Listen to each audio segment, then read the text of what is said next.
quietly, cautiously, and far away from the grand stages of royal drama. No balcony wave, no trumpets, just a modest corner of the Royal Overseas League in London, a private members' club nestled a stone's throw from Clarence House. That's where Prince Harry's team and King Charles's team met, not to sign a treaty or strike a deal, but simply to talk. After years of silence, interviews, books, Netflix specials, and firm royal frostiness, someone finally cracked a window. Representing Prince Harry were two key figures, Meredith Maines, his communications chief from California, and Liam Maguire, the UK-based head of PR. On King Charles's end, Tobin Andrei, the monarch's communications secretary. These weren't just coffee-sipping aides catching up over tea. This was a symbolic move, a reopening of a deeply strained line of communication, a cautious attempt to thaw the ice without anyone knowing they'd even turned on the heat. It wasn't billed as a formal summit, no pre-written agenda, just casual drinks in a quiet setting. But make no mistake, this was historic. For years, both camps had communicated through nothing but statements, attorneys, media leaks, and sometimes silence. So this meeting, it was bold and fragile, but barely had the door shut behind them before the whispers started. Within days, paparazzi were sniffing around, tabloids were foaming at the mouth, and social media lit up like the Queen's Jubilee. Someone leaked it. Someone tipped off the press about the meeting.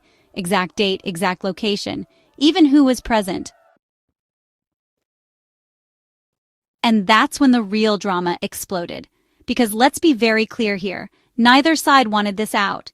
King Charles's camp didn't want to appear like they were negotiating with Harry, especially not after everything. Spare, the Oprah interview, the Netflix docuseries, and Harry's team certainly didn't want to expose the first genuine moment of dialogue and risk it being interpreted as some PR stunt. In fact, Meghan and Harry's team issued a very direct denial. They said the leak was not only false in insinuating any calculated publicity, but dangerous. They called it a jeopardizing breach of trust in what were supposed to be delicate, discreet conversations. Let that sink in. A meeting intended to repair a deeply broken relationship was itself damaged by the very media intrusion Harry has spent his life trying to escape.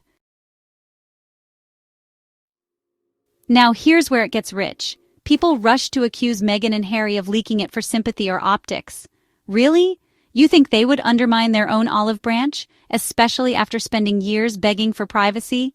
Let's not forget who's historically been in bed with the British tabloids. It's not Montecito, it's not Tyler Perry's house, it's not Archewell. The royal institution has, for decades, operated in tandem with friendly outlets, so if anyone had a motive to control the narrative or plant strategic headlines, it wasn't Harry and Meghan.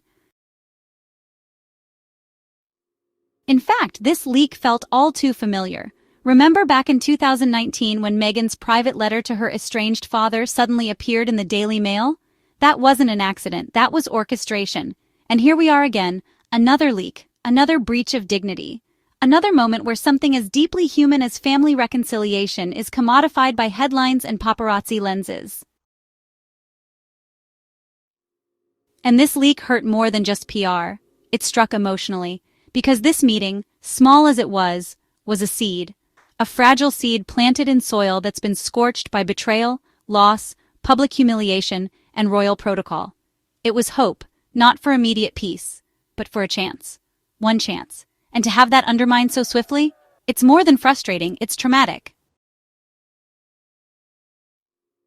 Let's not forget, this wasn't a summit to discuss titles or press deals. This wasn't about photo ops or coronation invites. This was a deeply private step toward repairing what has been shattered. A father and son with oceans of grief between them. Grief from Diana, grief from silence, grief from missed birthdays, unanswered texts, and 100 things said too late or never at all. But of course, when you're Prince Harry, when you're Meghan Sussex, every move gets dissected, distorted, and devoured. The public doesn't just observe your life, they feel entitled to own it. So when a quiet reconciliation attempt becomes tabloid fodder, it doesn't just hurt your image, it poisons your peace. And we have to talk about that double standard. When the palace leaks to the press, it's royal sources and official briefings. But when Meghan and Harry breathe near a journalist, they're accused of scheming, manipulating, exploiting. The hypocrisy is Olympic level. The same media that paints Harry as desperate for attention turns around and publishes entire exposés about a private, off-the-record meeting that he never wanted public. Let's also talk about who wasn't there: Prince William. His team reportedly had zero involvement, and insiders say he's still unwilling to engage in any kind of truce. Now, that's his right. But what's fascinating is that the leak makes him look like the only one still clinging to resentment. And who benefits from that portrayal? Certainly not the Sussexes. See how messy this gets? Harry has extended multiple olive branches, from attending the coronation solo to inviting the king to Invictus 2027 in Birmingham.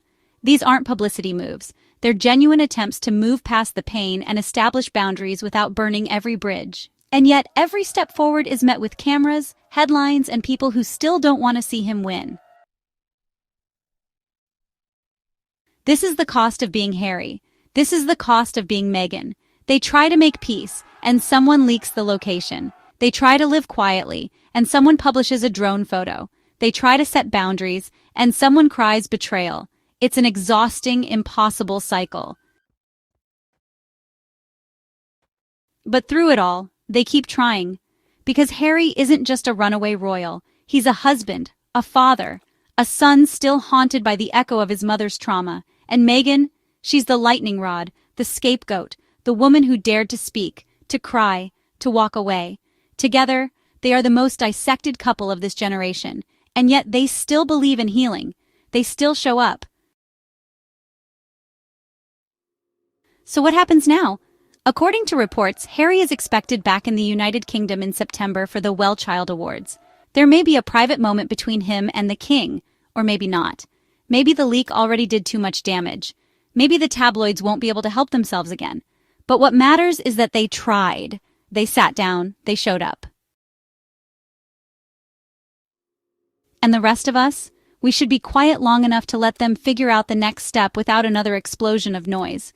Because peace doesn't make headlines, reconciliation doesn't trend, but it matters, especially for a man who spent his life searching for a moment of stillness in a world that never stops spinning. And if this meeting taught us anything, it's that maybe, just maybe, the story isn't over yet.